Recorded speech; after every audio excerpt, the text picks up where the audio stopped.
When you start doing centers, you get so much stuff. And what do you do with your stuff? Today I'm going to talk about how to organize your materials.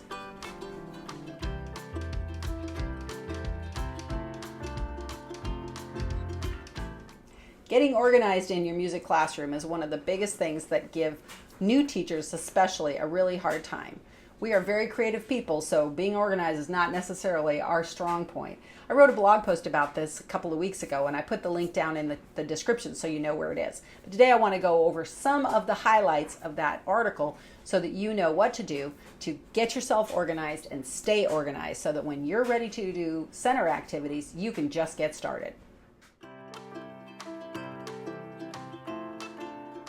The number one way that I stay organized is I label everything, and I have a labeler that you are going to love. I promise you. This is the most amazing one. The Brother P-Touch 210. Brother P-Touch 210 is the most amazing labeler in the world. I have a different version myself, but I bought this one for my mom. Now I'm jealous because she has a better labeler than I have, but that happens. So, what do I love about this particular labeler? It's because you can use all kinds of different tape, which of course the other ones can do too, but it has a memory with really cute little designs in it and a million different fonts, and you can just have all kinds of fun with it. So it's not just okay, this is my stuff. You can actually have some fun and be creative with this labeler. The next thing I do to stay organized with my center materials is to color code my categories. What do I mean by that? Color coding means that everything that has to do with singing centers is a particular color. Everything that has to do with rhythm centers is a particular color. Everything that has to do with movement centers is a particular color. So when I go to my shelf to find different activities, I know if I go to the pink things, I'm finding a certain thing. If I'm finding the blue, going to the blue bins, I have a different certain thing. And then I can pull things out really, really easily as I'm doing my different centers.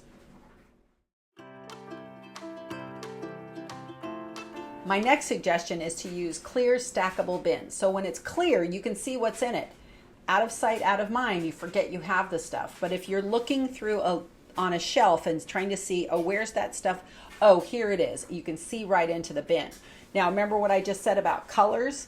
Put a color label on that bin so that that color label goes along with whatever the color is that you're using with your other containers. Then you're still using the color system and you can see what's in the bins.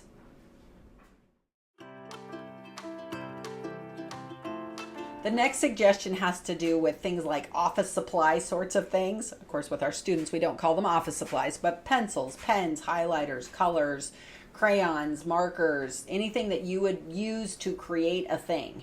There are two schools of thoughts for managing those tools that they need for different activities. You could put out the specific activity and only put the tool out that they need. So if they're doing a writing activity, you just put pencils out.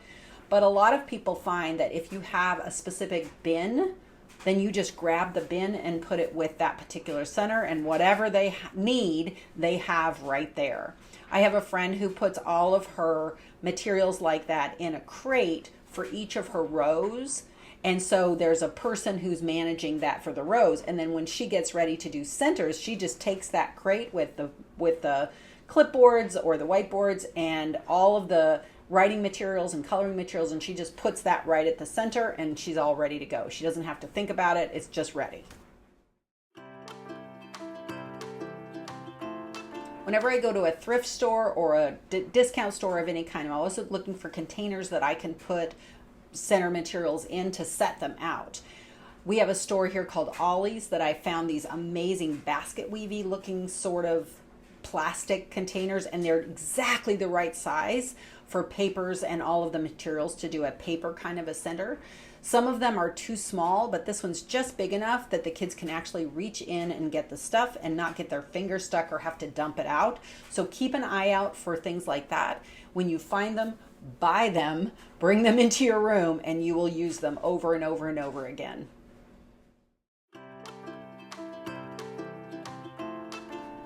Speaking of paper activities, it can get really overwhelming to have so many different worksheets for a million different things and to know like where are they, and I had that thing I think was somewhere.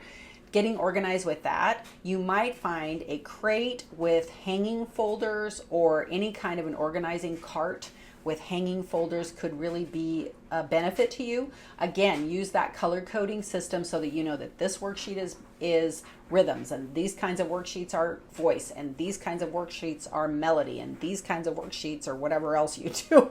So you can really grab that really quickly, put it into the center, and you're ready to roll.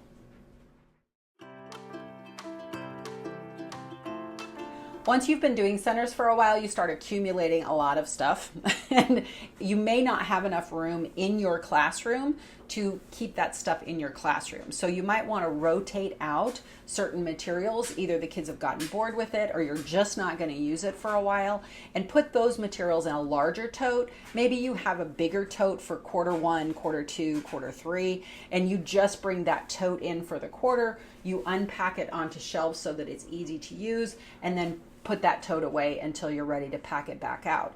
That's a pretty easy system to not be overwhelmed in your classroom with a bunch of stuff. I know I don't have a lot of shelf space in my classroom, so that's a really good idea to get the stuff out of the way while you're not using it and then bring it back in when you're about ready to use it again.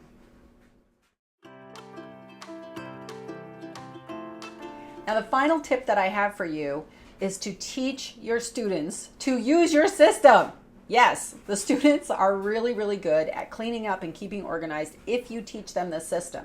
If you use labels, they know where things go. If you have a repeatable system to put things away and to get things back out, then you are going to be able to have the kids do a lot of that setting up and putting away so that you can actually do the teaching that you want to do.